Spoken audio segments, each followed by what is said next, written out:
Ini adalah kisah nyata yang mengguncang dunia di tahun 80-an. Bukan hanya karena perbuatannya yang mengerikan, tapi juga karena bagaimana hukum tidak mampu menjangkaunya. Inilah kisah nyata dari Issei Sagawa, salah satu kasus paling kontroversial dalam sejarah kriminal internasional. Issei Sagawa, pria asal Jepang, lahir pada tahun 1949. Ketika masih muda, tubuhnya kurus, wajahnya pun terlihat culun. Dia dari keluarga yang kaya dan terpandang. Ayahnya kaya, punya koneksi politik dan bisnis. Sejak dari kecil, Sagawa dikenal sebagai anak yang sangat pintar, namun memiliki fisik yang lemah. Bukan lemah karena penyakit, tapi ya lemah karena nggak pernah olahraga. Saat dewasa, Sagawa memilih kuliah di Sorbonne Paris untuk menekuni sastra, dan di sanalah semuanya dimulai. Pada tahun 1981, saat belajar di Paris, Issei berteman dengan seorang mahasiswi asal Belanda bernama Rene Hartveld. Dia perempuan yang cantik, cerdas, dan ramah. Mereka sering berdiskusi tentang seni, puisi, dan sastra. Mereka berteman baik. Tapi di balik itu, ternyata Sagawa menyimpan pikiran yang sangat berbeda dari Rene. Rene menganggap Sagawa sebagai teman baik, tapi ternyata Sagawa tidak. Dia hanya pura-pura ramah kepada Rene. Suatu hari, Sagawa mengundang Rene ke apartemennya. Tidak ada pikiran aneh karena mereka itu berteman baik. Seperti biasa, mereka berdiskusi tentang seni, puisi, dan yang lainnya. Pada saat itu, Sagawa meminta untuk dibacakan puisi. Tapi ternyata, itu untuk mengalihkan fokus dari Rene. Ketika Rene sibuk membaca puisi, Sagawa langsung menghabisi Rene di apartemennya. Lalu dia menyimpan badannya beberapa hari di sana.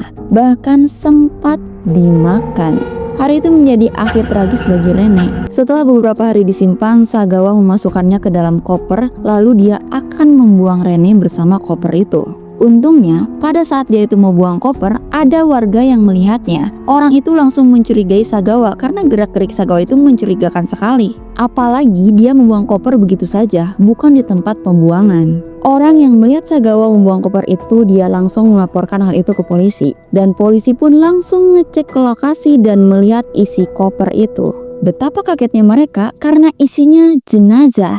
Sagawa pun langsung dicari dan langsung ditangkap dengan bukti koper berisi jenazah yang ia buang. Pada saat itu, peristiwa ini membuat masyarakat internasional geger karena Sagawa menghabisi seorang perempuan dengan sangat ekstrim. Ketika di pengadilan Prancis, Sagawa mengakui semua perbuatannya. Tapi sayangnya, dia dinyatakan tidak layak untuk diadili karena dianggap mengalami gangguan mental. Sagawa pun diusir dari Prancis dan dia dikirim kembali ke Jepang untuk perawatan lanjutan.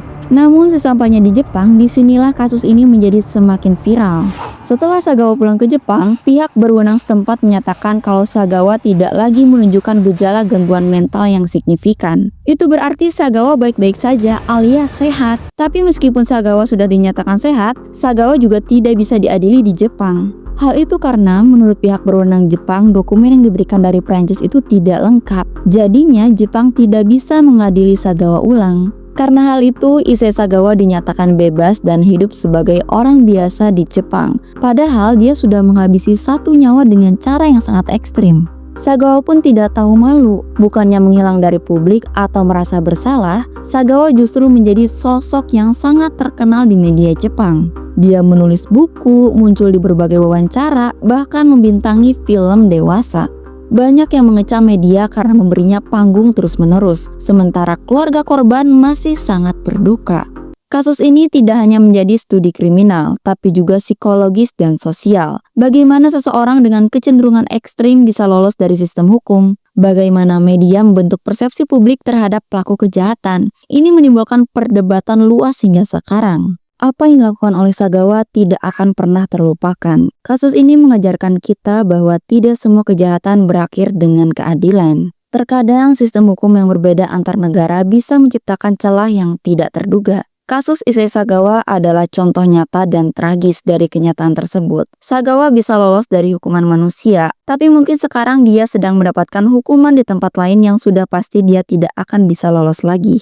Kalau kamu tertarik dengan kisah nyata seperti ini, jangan lupa untuk like, komentar, dan subscribe. Dan kalau kamu punya pendapat atau informasi tambahan soal kasus ini, tulis di kolom komentar ya.